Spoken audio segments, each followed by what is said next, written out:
আপনি কি জানেন বাংলাদেশের নদী, বিল, খালে এমন একটি মাছ আছে যেটি খেলে মৃত্যু পর্যন্ত হতে পারে। চলুন জেনে আসি সেই অদ্ভুত মাছটি। এই মাছটির নামই হলো পাফে ফিশ অথবা পটকা মাছ। পটকা মাছ খেয়ে প্রতি বছরই বিষক্রিয়ার ঘটনা ঘটে থাকে।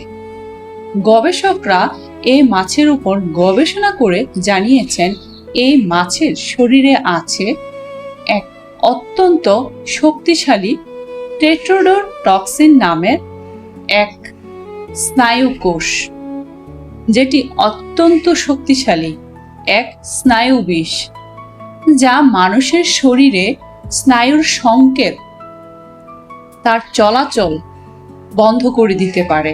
কিন্তু প্রশ্ন হলো, এই মাছটি বিষাক্ত কেন? সব মাছই তো জলে জন্মে, অর্থাৎ খালে, বিলে, নদীতে, নালায় সব জায়গায় হয়, কিন্তু এই বিশেষ মাছটি কেন বিষাক্ত? মজার ব্যাপার হলো, এই মাছ নিজে থেকে বিষ তৈরি করে না, তার শরীরে থাকা একটি ব্যাকটেরিয়ার কারণে বিষ জন্মে। পরবর্তীতে সেই ব্যাকটেরিয়া থেকে জন্মানো সেই বিষ মাছের শরীরের অন্ত্রে, লিভারে, চর্বিতে, এমনকি চামড়ায় পর্যন্ত জমা হয়। মানুষ যখন ভুল করে এসব অংশগুলো, অর্থাৎ মাছের এই অংশগুলো খেয়ে ফেলেন, তখনই সমস্যাটা শুরু হয়। প্রথমে জিভ ও ঠোঁট ঝিনঝিন করা শুরু হয়, এরপরই শুরু হয় মাথা ঘোরা, বমি, হাত পা অবশ হয়ে যাওয়া, এমনকি শ্বাস প্রশ্বাসের যে পেশিগুলো আছে তাও পক্ষাঘাতগ্রস্ত হতে পারে।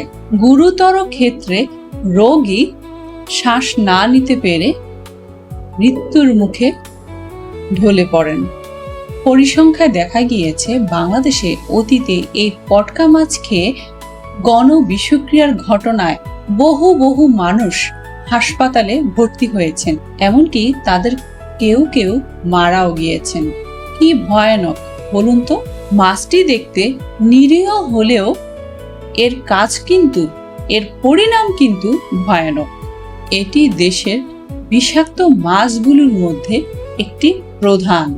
তাহলে আপনি বলুন, এই পটকা মাছের নাম আগে শুনেছেন? এই ধরনের আরো তথ্য পেতে আমাদের সাথেই থাকুন। আমি রিভা আপনাদের সাথেই আছি, গল্প শোনাতে, তথ্য শেয়ার করতে। তো আজ এখন যাওয়ার বেলা। সবাই ভালো থাকবেন, সুস্থ থাকবেন, নিরাপদে থাকবেন। টাটা।